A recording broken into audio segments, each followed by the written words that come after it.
When everything's destroyed, what grows in its place? There has been a nuclear accident in the Soviet Union, and there is speculation in Moscow that people were injured and may have died.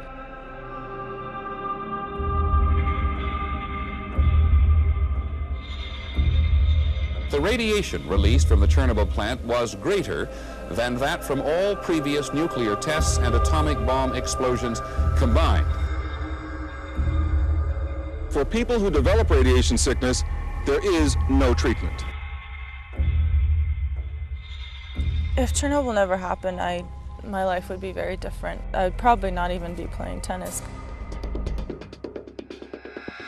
Maria Sharapova has won 3 Grand Slam championships and at 23 years old is the highest paid female athlete on the planet, earning about $20 million a year.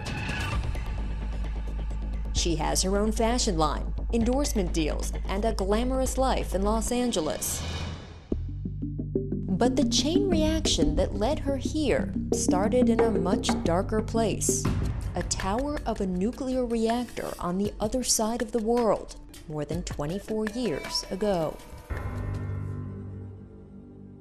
2 days or 3 days after disaster happened, we just started watching TV, and nobody really get this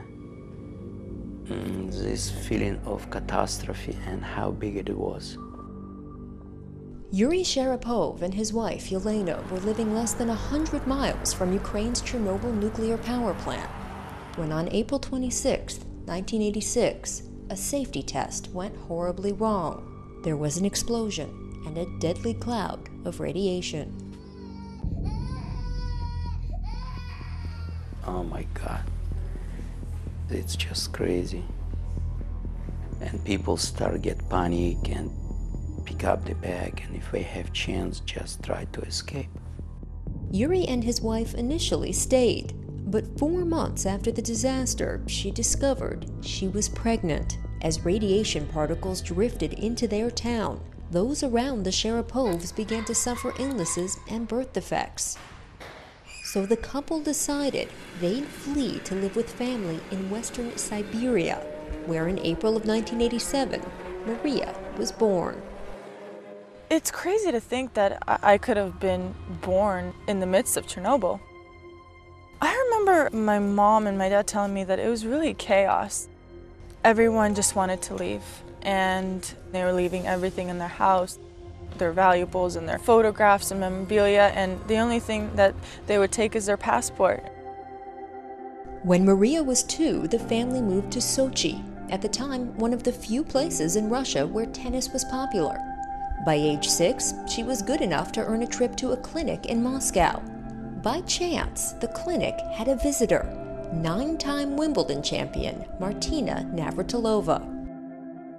I said, that girl's going to be good, and I was asked what I thought she should be doing. I said, go to the States to really hone the game and hone the skills and get the attitude.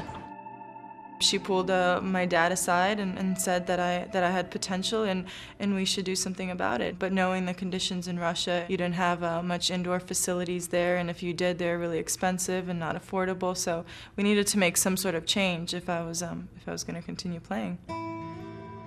But the Soviet Union had collapsed only 2 years earlier. Getting permission to leave the country was still nearly impossible. A few months after the encounter with Navratilova, Yuri was informed he and Maria had been granted exit visas. But Maria would have to leave her mother and everything else she'd ever known. The only thing I really remember is packing up my books.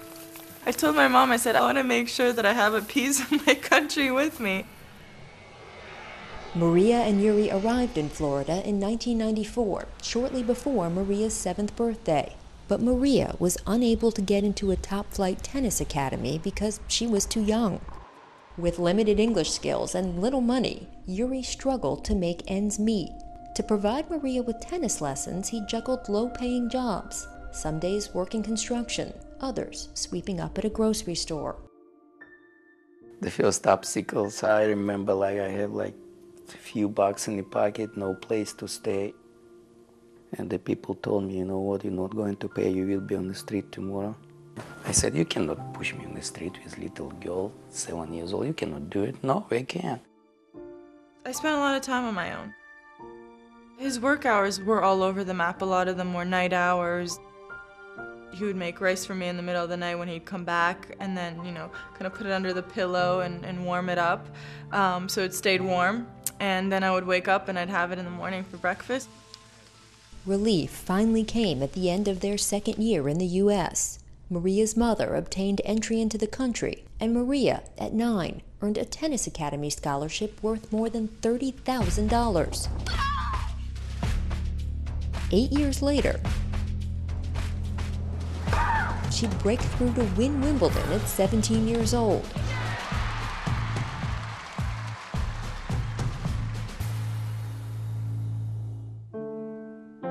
But there were still hardships along the way, and in 2008, a major scare, torn tendons in her right serving shoulder.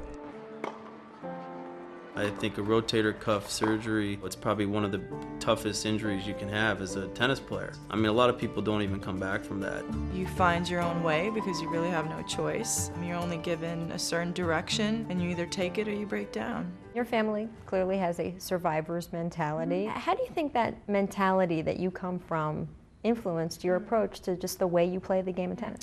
Yeah, my parents took a lot of chances in their life. Growing up, I was always surrounded by those decisions, and I think in a way, subconsciously, I learned from that, and it really meant that they wanted me to do something that I loved in my life, that I really loved playing tennis, and I couldn't wait to wake up and go out on the court and play.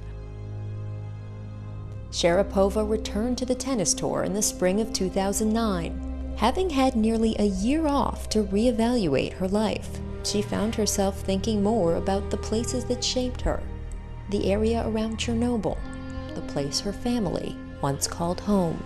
This summer, she made plans to travel back there for the first time in 11 years.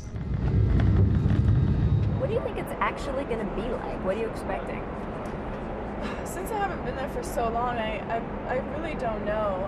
It's a little bit of a, you know, it's very different to what we're used to. It's not as a developed country, so you know, everything is a little bit more worn down and not as new and fresh.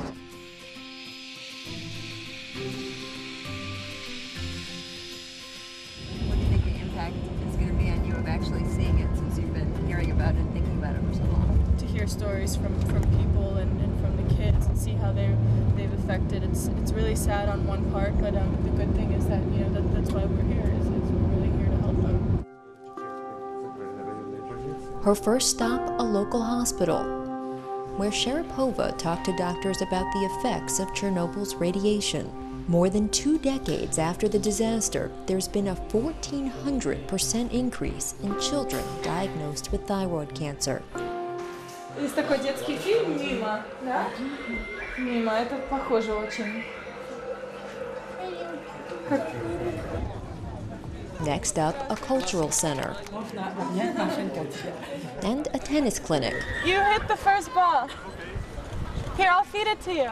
Before her visit, Sharapova donated about $300,000 to charity programs here. During her stay, she announced an additional $250,000 would be added to create sports and recreational facilities. One of the most important things for me is to get the children to be active and to go outside and play sports. I see this expanding in many different directions. I think this is going to be a huge part of my life when I finish my career. You're the female athlete who makes more money than any other woman athlete in the world. Should you be giving more money now to these programs? We wanted to start slow because we wanted to see the reaction and the appeal of our goals, and we wanted to see how the towns would react. Before leaving, Sharapova also stopped at an apartment building she'd often visited as a child, the building her parents had lived in during the Chernobyl catastrophe. They can't believe how tall I am. Да. He says he just saw me. He just saw me play against Serena in Wimbledon, and he's like, "You're here. How did you get here so fast?" The technology, right? Technology. You've lived so many places. How real is your connection to this place? It's very real. It's probably, one of my closest places that I can call home. Even though I didn't actually live here steadily, all my family pretty much was from here. This is where it all started. That was a big part of my childhood.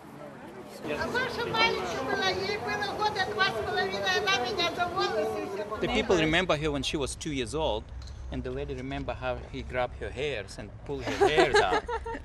I did that to You her? did that. You did to her. Probably when you were living here, there's no way you'd imagine we'd get out of here, right? You never think about it. You don't want to get out because you didn't know what was in the future. You just take one day at a time and live your life. So. As Sharapova boarded the plane home, she said she was once again taking a part of this place with her. The young woman whose family fought first out of the shadow of the reactor, then out of the desolation of Siberia and the ruins of communist Russia, realizes how the chain reaction that set off the explosion at Chernobyl set off a chain reaction in her own life. It's crazy to think about the what ifs. What if I was never a tennis player? It does cross my mind sometimes. I really don't know what that feels like. I really don't want to know because I'm really grateful for what I had and for what I did and what I became and what I've achieved.